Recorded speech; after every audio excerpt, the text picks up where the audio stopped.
Shit Monday is brought to you this week by Pull-Ups. Queen Emma, roll that clip. I hope this clip serves as a warning to moms everywhere to avoid this toy at all costs. But here's the thing, it's specifically this interaction with the toy, and I truly believe that this clip speaks for itself. I just want to make sure someone tagged me in the comment of this TikTok. I saw it while I was doom scrolling. I checked it out. I immediately sent it to Queen Emma because women supporting women. That's literally been my answer to everything. You know this toy? I do. It's a cute, fun toy for your baby. It's a suction spinner. Okay. You leave it there. Okay, play with it on the table. Play with it on a surface. Yes. Don't put it on your forehead. Yeah. Do not put this toy on your forehead. You hear me?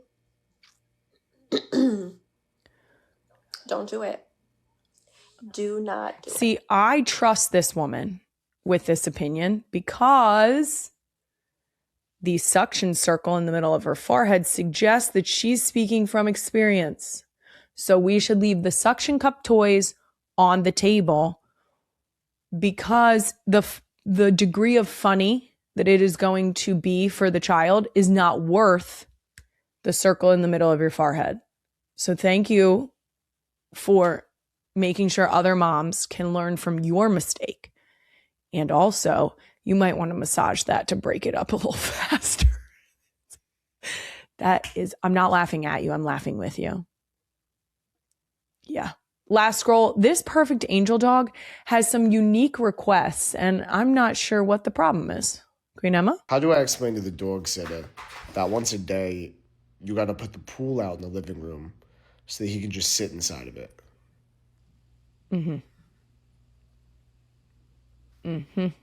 He's just sitting in a kiddie pool. It's an empty kiddie pool. He has his Benebone in there, and he's just sitting in the kiddie pool. I love this for Wheezy the pit bull. That's Wheezy. I love this for them. I do love a dog quirk. I've seen another one of these. This is not the first clip that has hit my For You page in this same department. There is one about how is the dog sitter supposed to know? How am I supposed to describe it to the dog sitter that when they look at me like this, and then they show a clip of the dog, that they want to be tucked in and serenaded for bedtime? I love that. I've also seen there are some dogs who want to be convinced that their food is also being prepared, whether it's in the oven or on the stove. And so they get their kibble in their bowl, and then the owner puts their kibble on the stove, and then they put spices over top of it. Obviously the lids are on. The dog doesn't know that. Don't tell them. That would be disrespectful. And then you pretend like you're cooking it, and then you're like, oh, it's hot. And then you put it down for the dog, and then the dog is like, thank you for preparing my gourmet meal. But it's kibble. I love that so much. I love that. Baloo was he had two brain cells rubbing together that were working their very hardest to create a spark. He tried. He was cute. He was so cute. Winnie had this particular thing. She could look at you and it would be like, I'm looking into your eyes. I need you to get up and I need you to let me out. It's a little bit of an emergency. I'm not going to say anything else. I'm just going to stare at your face.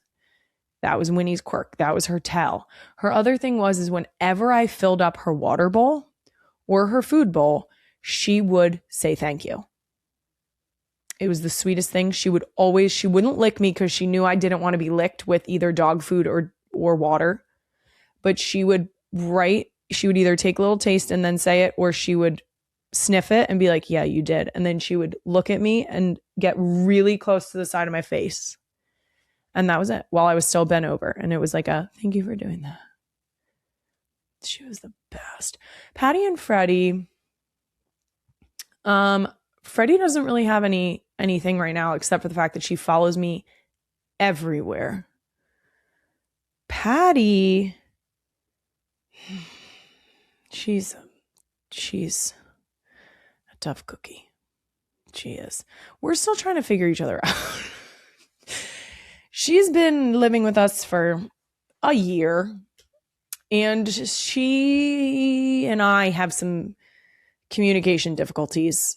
Nothing bad, just that her ears sometimes are broken, much like my children, which is why I'm okay with it. I've been conditioned. And so sometimes Patty listens, sometimes Patty doesn't. And that's on Patty's terms. But Freddie listens most of the time. It's fine. Yeah, I think that's mostly it. My dad has a French bulldog named Tilly. Yeah, let me just put this together for you. My dad is a 6'9" man, has a French bulldog named Tilly that I'm not going to say he stole the dog from my sister, but it's the dog that he didn't want. You know what I mean? Exactly. And my sister brought this French bulldog home, put the dog on my dad's chest, and they've been in love ever since. I mean, the dog was probably this big, as big as what's this big? A chocolate croissant. I said what I said.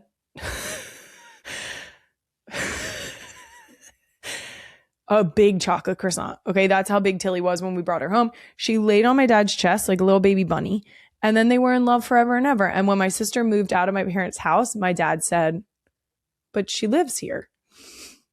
And so now he whispers sweet nothings to the dog, and the dog returns the favor. She will sit on the landing in my parents' house at the bottom of the steps, and she goes, ooh, ooh. Ugh. Ugh. And my dad says, okay, baby, let's go to bed. And you know what? You'd think that he would talk like that to his wife. But no, he's whispering it to his French bulldog. So Big Ed and Tilly against the world. Yeah, that's her signal when she at the bottom of the steps. That means, Dad, I need you to get your ass up. It's been a long day and we need to go to bed. Because she gets tucked in with him. I can't wait until someone tells my dad that they heard all the ins and outs of his relationship with his dog. They're in love. Who are we to judge? Well, I'm his daughter, so I think I'm allowed to. I pick on him a lot.